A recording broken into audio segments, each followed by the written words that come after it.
Big boss Malayalam season 7-മായി ബന്ധപ്പെട്ട് ഏറ്റവും പുതിയൊരു അപ്ഡേഷനിലേക്ക് പോകുമ്പോൾ നമ്മുടെ ശാരികേനെ പൊളിച്ചടുക്കിയിരിക്കുകയാണ് അനീഷ്.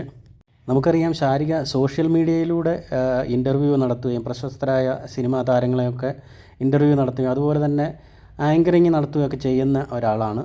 അതുകൊണ്ട് തന്നെ ശാരിക ഇന്ന് ആരെങ്കിലും ഹോട്ട് സീറ്റിലിരിക്കാൻ താല്പര്യമുള്ള ആരെങ്കിലും ഉണ്ടോ എന്ന് ചോദിക്കുന്നുണ്ട്.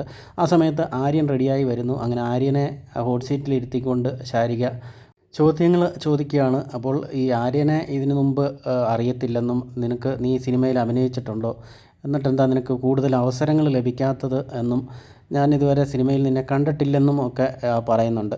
ഈ സമയത്താണ് അനീഷ് ഇതൊക്കെ കേട്ടിട്ട് അനീഷ് ചോദിക്കുകയാണ്, നീ അപ്പോൾ ഒരു ആളെക്കുറിച്ചൊന്നും അറിയാതാണോ ഇങ്ങനൊരു ഇൻ്റർവ്യൂ തയ്യാറാക്കുന്നത്?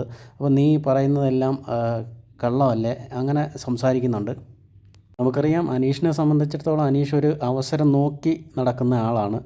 എങ്ങനെയെങ്കിലും ഒരു സ്ക്രീൻ ഫേസ് ഉണ്ടാക്കാൻ വേണ്ടി മാത്രമാണ് അങ്ങനെ ഓരോ സ്ഥലത്തും കൃത്യമായ ഇടപെടലുകൾ നടത്തുന്നുണ്ട് അനീഷ്. അങ്ങനെ തന്നെയാണ് ശാരികയോടും ഇപ്പം ചോദിക്കുന്നത്. അതുപോലെ ശാരിക ഒരു ബോൾഡ് ആണെന്നൊക്കെ പറഞ്ഞാണ് ഇതിലേക്ക് വന്നിരിക്കുന്നത്. അതായത് തനിച്ച് നിന്നുകൊണ്ട് പോരാടാൻ കഴിയുന്ന ഒരു സ്ത്രീ എന്ന രീതിയിലാണ് ബിഗ് ബോസിലേക്ക് വന്നിരിക്കുന്നതും ആ ഒരു ലേബലാണ് അവർക്കുള്ളതും. അപ്പോൾ അത് ശരിയല്ലെന്നും അങ്ങനെയല്ലെന്നും താങ്കൾ ബോൾഡ് അല്ലെന്നും ഒക്കെയാണ് അനീഷിൻ്റെ അഭിപ്രായം. ഈ അനീഷിൻ്റെ അഭിപ്രായത്തെ ശരിവെച്ചുകൊണ്ട് തന്നെയാണ് ശാരികയും സംസാരിച്ചതൊക്കെ. അതുപോലെ ശാരിക നടത്തുന്ന ഇൻ്റർവ്യൂ ഒന്നും ജെന്യുവിൻ അല്ല, ഒരു ഷോ മാത്രമാണ് എന്നുള്ള രീതിയിലൊക്കെയാണ് സംസാരിക്കുന്നത്.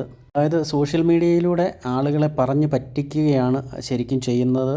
അതായത് വീഡിയോ ഒക്കെ കാണുന്നവർ വെറും മണ്ടന്മാരാണ്, ഇവർ പറയുന്നതൊക്കെ വെറും കള്ളമാണ് എന്നൊക്കെയാണ് സംസാരിച്ചത്. എന്തായാലും കൂടുതൽ വിവരങ്ങൾ നമുക്ക് വീണ്ടും കണ്ടു തന്നെ മനസ്സിലാക്കാം.